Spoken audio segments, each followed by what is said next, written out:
used.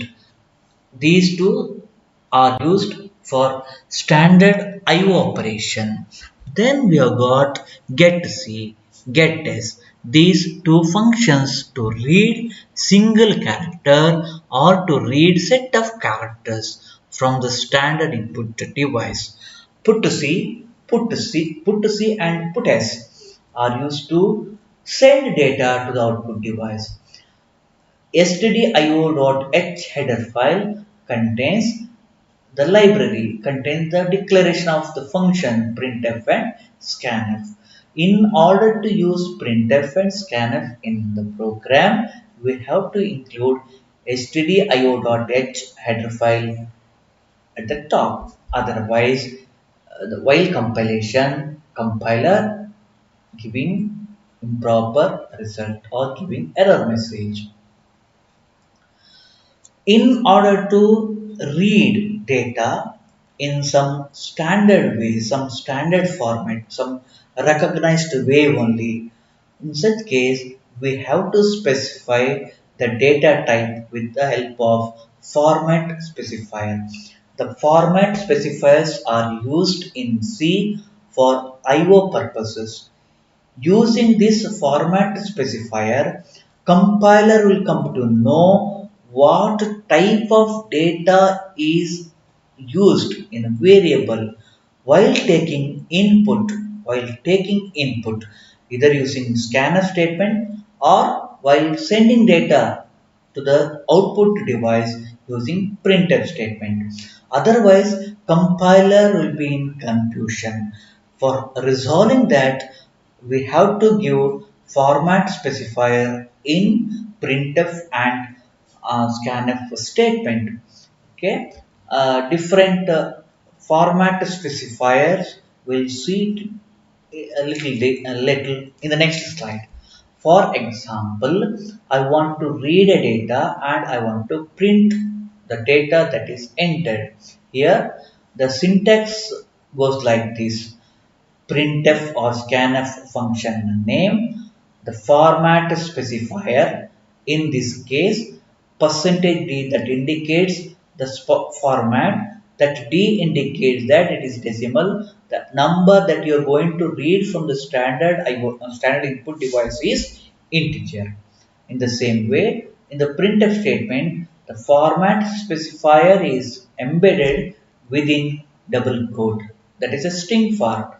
Compiler will come to know that we are going to send integer data because %d is there. Okay, when you are trying to run this program, scanf function reads the data. It stops that operation whenever space is encountered, whenever enter key is entered. For example, if you provide data structure, you wanted to input data structure for scanf, the value of that input, value of your data will be data only. Value of your input is data only because it will ignore the things after space. So that is why space, after the space, rest of the things will not be recognized. That is the drawback of scanf. I mean to say, scanf, with the help of scanf, we can give only one word, one character or one word. Okay. Then in this example, we'll see what scanf returns, what printf returns. If you have tried that program in the previous course, it's fine. Otherwise, just have a look.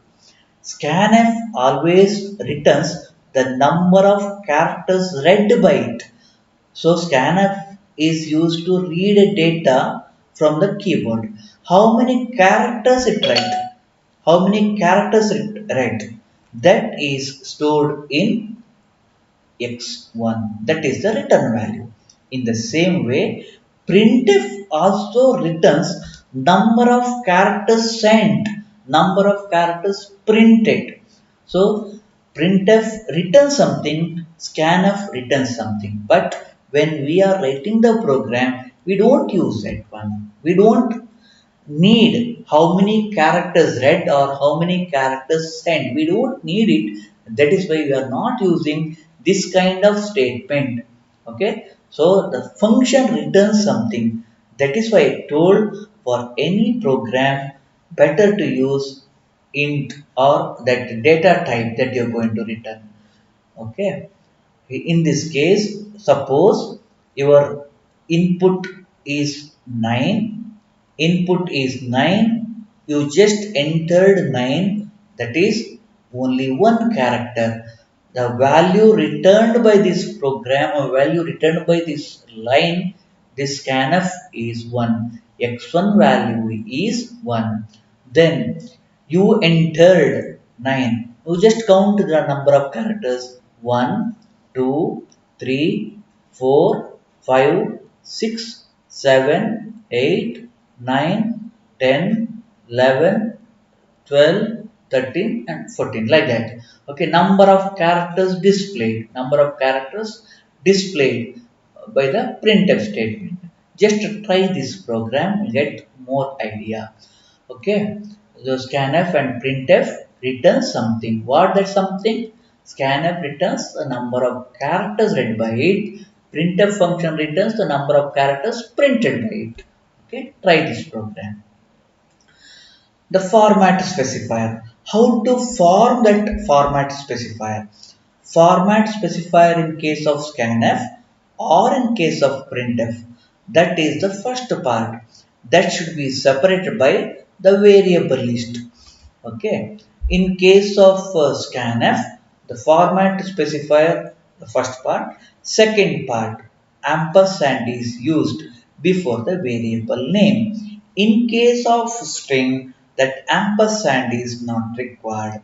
In case of primitive data, in case of primitive like character, float, double, in such cases, ampersand is required. That is used to point the variable in that location here. In this location, you are going to store the value that is inputted by your program. One example, the function name scanf.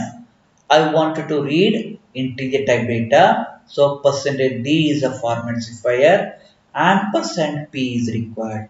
The value that you are going to give it will be stored in the memory location whose name is p. P is a named memory location. P is a variable. In that container, P is a container. In that container, your data is stored. So I can tell that in this way. Suppose this is your memory. Then in that memory, there is a cell. If it is integer, that number of bytes, 4 bytes or 2 bytes based on your compiler.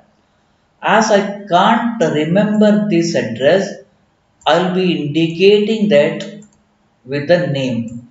That name is variable name. What variable is used in the program?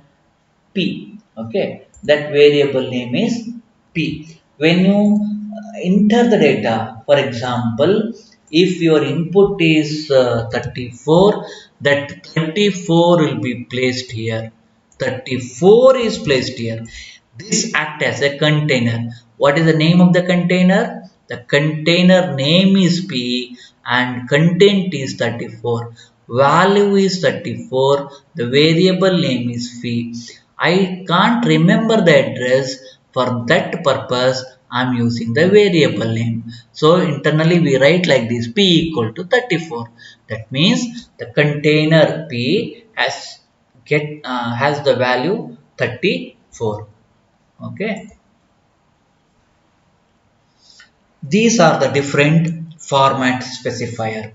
Percentage %d for the integer value, percentage %c for the character value, percentage %f for the float value, LF for double, S for string, /n for new line, /t for tab character. One example here, I can use any string for printf.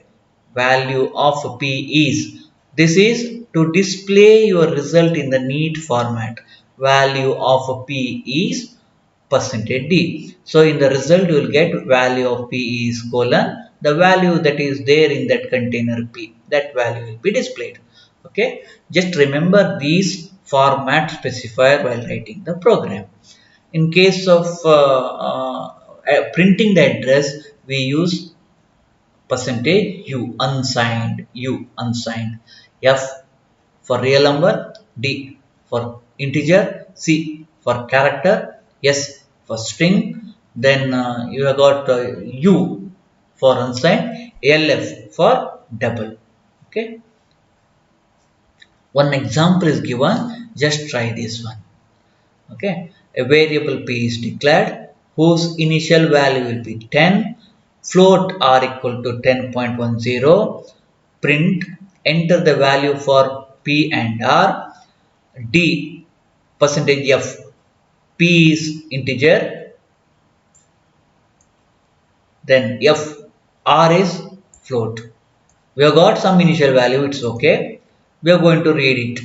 We are going to place that new value that is entered by you, the user, will be stored in P, will be stored in R. Okay, those two values will be displayed in the neat format. Entered values for P is percentage D and for R percentage F. P value, suppose you entered 20, 20 will be displayed. If your R value is 20.23, then 20.23 will be displayed. The final result will be like this. Entered values of P 20 and R 20.23. In that way, you can display the value.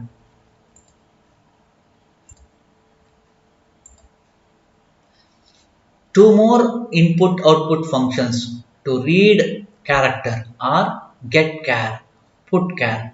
Sometime we need to input a single character.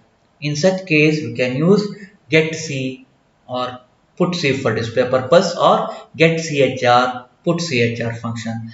These two getCharacter function reads a character, single character from the keyboard and returns it as integer. Put character will display single character. Okay, to display multiple characters, you put this putChar function in loop. To read multiple characters, put getCharacter inside loop. That will be repeated. For example, you want to read data, DATA, using getCharacter. Means you have to put that inside for loop or while loop. You have to repeat it for 4 times. Get character once, so you are going to give D, then A, then T, then A. So in that way, you can get the data using get character. Single character for input purpose, get character. To display single character, use putChar function. Okay, try this program. So in this program, you're going to give single character. That single character you're going to display it. Try this program in your device. In some cases, we need to input string which has got a space or you want to display the string. In that case, you can use getS and putS function. GetS function reads a line. That line can consist even space also to the from the standard input device. So that data will be buffered. That data will be stored in the buffer. That buffer is pointed to by a pointer. So till you hit enter key. That enter key, once you hit enter key, that indicates that it is the end of input operation. It is the end of input operation. In the same way, putS will display the string in the output device, in the standard output device. See this example. A character array is declared whose size is 100. This is a pointer for that array.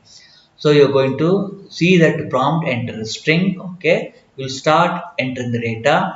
Data